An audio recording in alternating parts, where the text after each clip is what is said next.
ஏன்னா நீங்க போயிருக்கீங்க, துக்ளக் ரமேஷ் போயிருக்கிறாரு அப்படிங்கும்போது இதுல அரசியல் இருக்காங்கிறதையும் நம்ம கேட்கணும் இல்லையா? நான் அந்த ஸ்டில் உங்களுக்கு தரேன். அரசியல் இருக்குன்னு நீங்க நினைச்சா உங்க இது முக்கியமான சந்திப்பு தான். இப்போ ஒருவேளை நீங்க சொல்றது மாதிரி வரக்கூடிய 26ல அதிமுக, பாமக, விஜய் கூட்டணி வச்சா எங்க பாமக தேசிய ஜனநாயக கூட்டணியிலே இருக்கலாம். அப்படி இருந்துட்டுன்னா ஸ்டாலின் வெற்றியில தான் இருக்காருங்க தான் நானும் சொல்லிட்டு இருக்கிறேன். நான் இன்னைக்கு ஸ்டாலின் 2026 ஸ்டாலின் வெற்றி அப்படின்னு ஸ்டாலின் வெர்சஸ் அதர்ஸ் தான் தமிழ்நாடு இருக்குது. எல்லாரையும் பார்த்துட்டு வந்தோம். அண்ணனும் அவங்க வீட்டில இருந்து 4 வீடு தள்ளி அண்ணனுக்கு வீடு, அவரும் அதை வந்திருக்காரு. இதுல பெரிய அரசியல் முக்கியத்துவம் இதுல பேசுறதுக்கு என்ன இருக்கு? என்னால் சமீப காலமா அதிமுக நடக்கிறதுனால சில குளறுபடிகள் நடக்கிறதுனால இந்த ஒரு கேள்வியை கேட்டேன். இல்ல நீங்க கேட்கறது தப்பு இல்ல, பெருசா அரசியல் முக்கியத்துவம் இல்லைங்கிறத நான் சொல்றேன். அரசியல் முக்கியத்துவம் இல்ல அதனால அப்படின்னு நம்ம பார்க்க முடியாது. ஏன்னா நீங்க போயிருக்கீங்க, துக்ளக் ரமேஷ் போயிருக்கிறாரு அப்படிங்கும்போது இதுல அரசியல் இருக்காங்கிறதையும் நம்ம கேட்கணும் இல்லையா? நீங்க ரஜினி ஒரு பிரபல கலைஞர், அவங்க அரசியல்ல ஒரு மிகப்பெரிய வாய்ப்பை கோட்டை விட்டவங்க. தீபா ஜெயக்குமார் பக்கத்து வீடு வராங்க, ஜெயலலிதா இது அந்த நினைவுல பகிர்ந்துக்கிட்டாங்க, நிறைய இதுகள் பேசிட்டாங்க. ரஜினி ஓபிஎஸ்க்கு மகன் வந்திருந்தாரு, ஜெயபிரதீப் வந்தாரு. அந்த ஸ்டில் கூட வேணா நீங்க பயன்படுத்திக்கிடுங்க. ஏன்னா இது ஏன் நான் கேட்குற மாதிரி அப்படின்னா, கேட்குறீங்க அப்படின்னா திரு சீமான் அவர்களை சந்திக்கணும் அப்படின்னு சொல்லிட்டு திரு ரஜினி அவர்கள் சொன்னாங்க, நீங்களும் போயிருந்தீங்க. அதுக்கு பிறகுதான் சீமானுடைய ட்ரெண்ட் மாறுது, பெரியாரை விமர்சனம் பண்ணக்கூடிய ஒரு ட்ரெண்ட் மாறுது. இது நான் சொல்லலை, பெரிய பெரிய ஊடகங்களே சொன்னுச்சு. அது மட்டும் இல்லாமல் சில பெரிய அரசியல்வாதிகளும் சொன்னாங்க சீமானுடைய ட்ரெண்ட் இந்த மாதிரி தான் ட்ரெண்ட் இப்படி மாறுச்சு. அப்படிங்கும்போது இதுலயும் அரசியல் இருக்குமா அப்படிங்கிற ஒரு கேள்வி எழும்புறதுனால நான் கேட்டேன். அது நான் அந்த ஸ்டில் உங்களுக்கு தரேன். அரசியல் இருக்குன்னு நீங்க நினைச்சா உங்க இது.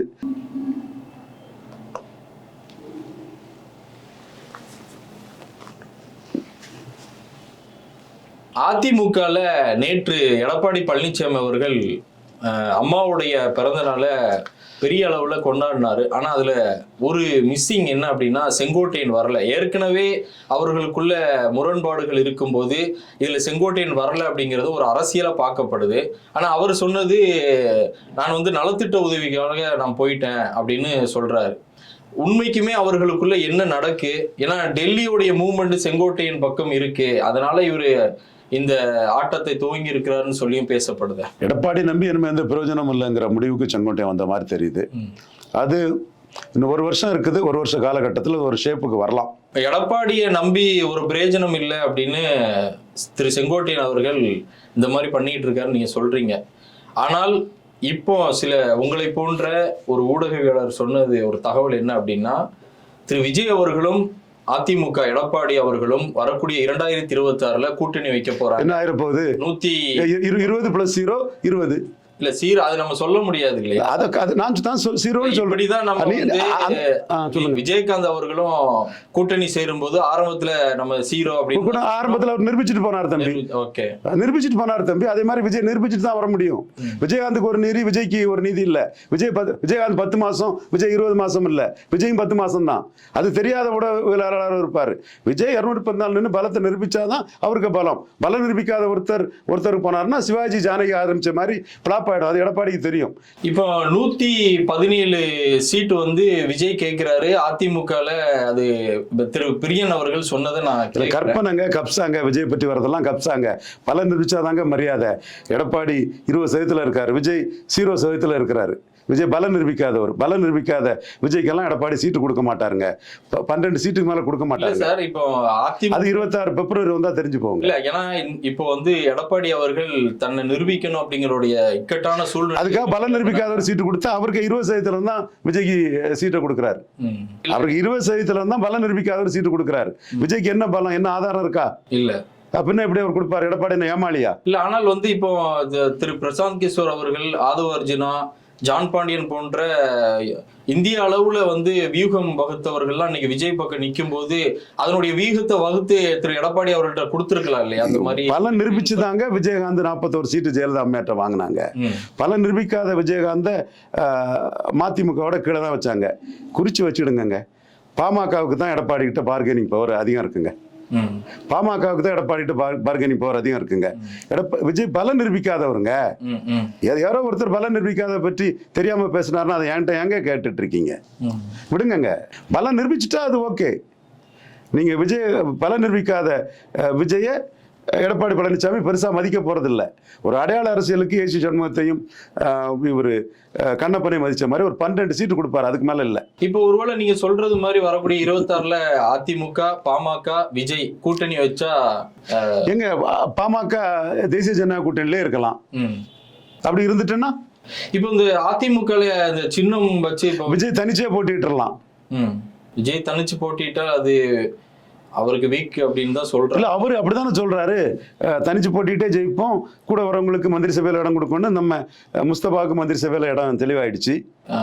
இப்ப போய் அவர் மந்திரி சபை இடம் பெருந்தன்மையா முஸ்தபாவுக்கு மந்திரி சபை இடம் கொடுக்கிறாரு. மறுநாள் ஒரு அறிக்கை விடுறாரு, நான் நட்பு ரீதியா தான் பார்த்தேன், கூட்டணி பத்திலாம் பேசல, இந்த இதுக்கு ஆதவ அர்ஜுனா எங்களை வந்து பேசினதுக்கு அவருக்கு நன்றி அப்படின்னு தான் சொல்லியிருக்காரு. கூட்டணி முத நாள் ஊடகங்கள் பேசும்போது மறுநாள் அவர் அப்படி ஒரு அறிக்கை விடும்போது முஸ்தபா கூட்டணியே இன்னைக்கு முடிவாகல. அப்போ எடப்பாடி விஜய் கூட்டணி முடிவு பண்ணிருவீங்க, எடப்பாடி விஜய் பாமக கூட்டணி முடிவு பண்ணிருவீங்க. பாஜக அங்க எழும்பிட்டு இருக்கு. அதை பிடிக்காதவங்க எல்லாம் சேர்ந்து வலைத்தளங்கள்ல அதுலயும் டங்குன்னு ஆடிட்டு இருக்கீங்க. எல்லாரையும் மீறி தான் பாஜக இந்தியாவில் 3 தடவை ஆட்சிக்கு வந்திருக்கு. தமிழ்நாட்டிலையும் பாஜக எழும்பி வரும். அதை தாங்க முடியாத பிரியன்கள் தான் என்ன தியானம் பேசிட்டு இருக்காங்க. இப்போ பாஜக இங்க தமிழ்நாட்டில் வளர்ந்துட்டு வருது அப்படின்னு சொல்றீங்க. ஆனா வந்து இப்போ மும்மொழி கொள்கை, அதே போல இப்போ இந்த தொகுதி மறுசீரமைப்புல 31 தொகுதியா வந்து தமிழ்நாட்டை மாத்த போறாங்கிற போதுலாம் அது ஸ்டாலின் பக்கம் மக்கள் வந்து அதிகமா தன்னோட கவனத்தை செலுத்துறோம். ஏன்னா ஸ்டாலின் ஒவ்வொன்றுமே வந்து தமிழுக்கும் தமிழ்நாட்டுக்கும் நான் வந்து உறுதுணையா நிற்பேன் அப்படின்னு பல மேடைகள்ல வந்து நீங்க எத்தனை கோடி கொட்டி கொடுத்தாலும் அந்த நிதி தேவையில்லை மும்மொழி கொள்கைக்கு அப்படின்லாம் சொல்லி பேசும்போது இன்னைக்கு தமிழ்நாட்டு மக்கள் ஸ்டாலின் பக்கம் ஸ்ட்ராங்கா நிக்கிறது மாதிரிலாம் தெரியுது. ஸ்டாலின் வெற்றியில தான் இருக்காருங்க தான் நானும் சொல்லிட்டு இருக்கிறேன். நான் இன்னைக்கு ஸ்டாலின் 2026 ஸ்டாலின் வெற்றி அப்படின்னு ஸ்டாலின் வெர்சஸ் அதர்ஸ் தான் தமிழ்நாடு இருக்குது. 1-1 தான் ஸ்டாலினை தோற்கடிக்க முடியும். அந்த 1-1 தோற்கடிக்கப்பட முடியாதவர் அல்ல. Stalin versus Edappadi, Stalin versus Annamalai NDA, Stalin versus Seeman, புதுசாக வந்த விஜய் தனிச்சு நின்னா பல நிரூபிக்காதவர், அவரையும் அந்த ஸ்டாலின் வர்சஸில் அவரையும் சேர்த்துக்கலாம். இதுதான் இன்னைக்கு தமிழ்நாட்டோட அரசியல் களம். ஸ்டாலின் பெரிய பொசிஷனில் இருக்குது. 57-62 காமராஜ் பொசிஷனில் ஸ்டாலின் இருக்காரு. ஸ்டாலினுக்கு எதிராக 1-1 வந்தால் தான் தோற்கடிக்க முடியும். தோற்கடிக்கப்பட முடியாதவர் அல்ல. பெருஞ்சர் அண்ணா பிறந்தகையும் மூதறிஞர் ராஜாஜியும் அன்னைக்கு 46% வாக்கில் இருந்த காமராஜருக்கு எதிராக எல்லா கட்சிகளும் ஒன்றிணைச்சு வெற்றி பெற்ற மாதிரி அன்னைக்கு இந்தி போராட்டம், உணவு பற்றாக்குறை, எம்ஜிஆர் துப்பாக்கிச்சூடு, பல பிரச்சனைகள் இருந்து. அதே மாதிரி ஸ்டாலின் 47% வாக்கில் இருக்காரு. ஸ்டாலினை முன்னிறுத்தி எடுத்த வாக்கு தான். அதில் வந்து அதிமுக அணி 23, என்டிஏ 18, சீமான் 8, எல்லாரும் ஒரு தலைமையில் ஒன்னா சேர்ந்தா 1-1 சேர்ந்தா 49 வருது. அதில் ஸ்டாலினை தோற்கடிக்கலாம். பட் இப்படி பிரிஞ்சிருந்தா ஸ்டாலினுக்கு தான் வெற்றி வாய்ப்பு. ஏன்னா 24% டிஃபரன்ஸ் இருக்கு ஸ்டாலினுக்கும் அதிமுகவுக்கும். இந்த இடத்துக்குள்ள சீமானுக்கெல்லாம் ஒரு இம்பார்ட்டன்ஸ் இருக்குது. இவர் பிடிக்கல யாருக்கு, பிரியன் போன்றவர்களுக்கு. சரி சொல்லுவாது, அவங்க உரிமை, அவங்க சொல்லிட்டு போட்டு. உங்களுடைய நேரத்தையும் கருத்துக்களையும் பகிர்ந்து கொண்டதுக்கு ரொம்ப நன்றி.